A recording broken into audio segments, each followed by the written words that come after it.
Consumer guarantees apply to consumer goods and consumer services. What are these? The Australian Consumer Law introduces uniform definitions about when consumer guarantees apply.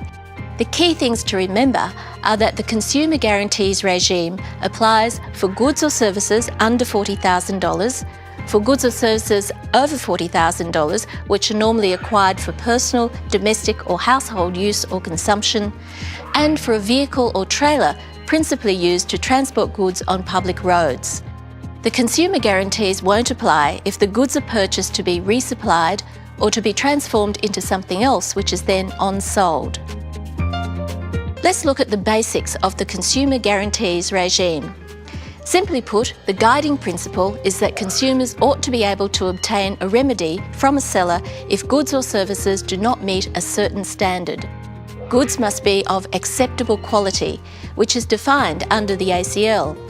Acceptable quality defines a standard which a reasonable consumer would find acceptable. This doesn't mean that you can't sell a good if it has a minor problem.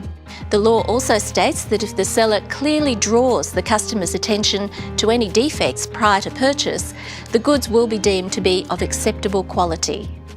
Fitness for any disclosed purpose, compliance with description or sample, express warranties, and due care and skill are also required under the consumer guarantees regime. Importantly, the new laws make it clear that it is the responsibility of the seller of goods or services to provide a remedy to a consumer. The seller can then liaise with the manufacturer or importer to provide repairs, or to compensate them if they have provided a refund or replacement, and the problem was caused by the manufacturer or importer.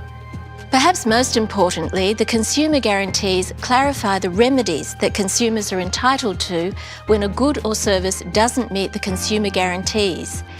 These remedies are repair, replacement, fixing a problem with services, or a refund. The appropriate remedy depends on how major the problem with the goods or services is. Problems can be defined as major or minor. We'll look at what a major failure to comply is shortly. If a failure to comply with the consumer guarantees is major, the consumer is entitled to choose which remedy they'd prefer. If the failure to comply is minor and can be remedied, the supplier has the option to fix or replace the goods within a reasonable time, rather than give a full refund. If the problem with the goods or services causes other loss or damage, for example, a faulty toaster causes a fire in the consumer's kitchen, the consumer may also be entitled to compensation for the loss or damage. It is important that you understand the remedies your consumers are entitled to, as there are a number of consequences of non-compliance. For the first time, the ACCC, ASIC and state and territory consumer protection agencies can take action against businesses on behalf of affected consumers if they fail to comply with the consumer guarantees. Consumers and regulators can also take action against a business if the business misrepresents consumer rights. This includes any misleading conduct or misrepresentations made by sales staff. How do we distinguish between a major and minor failure? Well, for the supply of goods, a major failure is where the failure is so serious that a consumer who fully understood the failure would not have made the purchase. The goods differ significantly from the description given or sample shown. The goods are substantially unfit for the purpose for which they are generally used, or for a purpose made known to the supplier, and cannot be modified to make them fit. Or the goods are unsafe. As mentioned earlier, in the case of major failure, the consumer may either reject the good or take action to recover compensation for any reduction in the value of goods below the price paid. Of course, a consumer's rights to reject goods are not limitless. Goods cannot, for example, be rejected because they've been lost or damaged after delivery, or if a consumer continued to use the goods for a significant time after they realised there was a problem with them. A minor failure is a failure to perform which does not meet any of the definitions of major. If the failure to comply is minor, then the supplier has a chance to repair or replace the goods, but this must be done within a reasonable time. If it takes too long to fix or replace the goods, the consumer may choose to reject the goods and obtain a refund.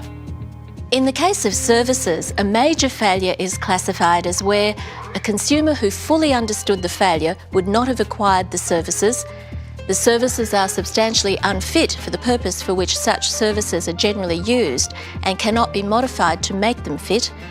The services and any product resulting from the services are not fit for the purpose that was made known to the seller and cannot be remedied to meet the original purpose.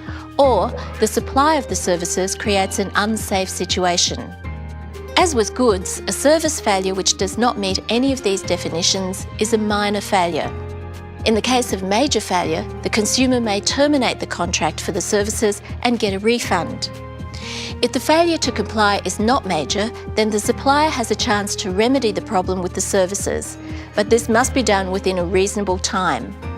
If it takes too long to fix the problem with the services, the consumer may choose to terminate the contract and obtain a refund.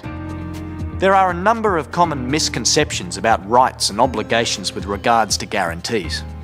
The next chapters will highlight the key points that all businesses and their staff members who deal with consumers need to know.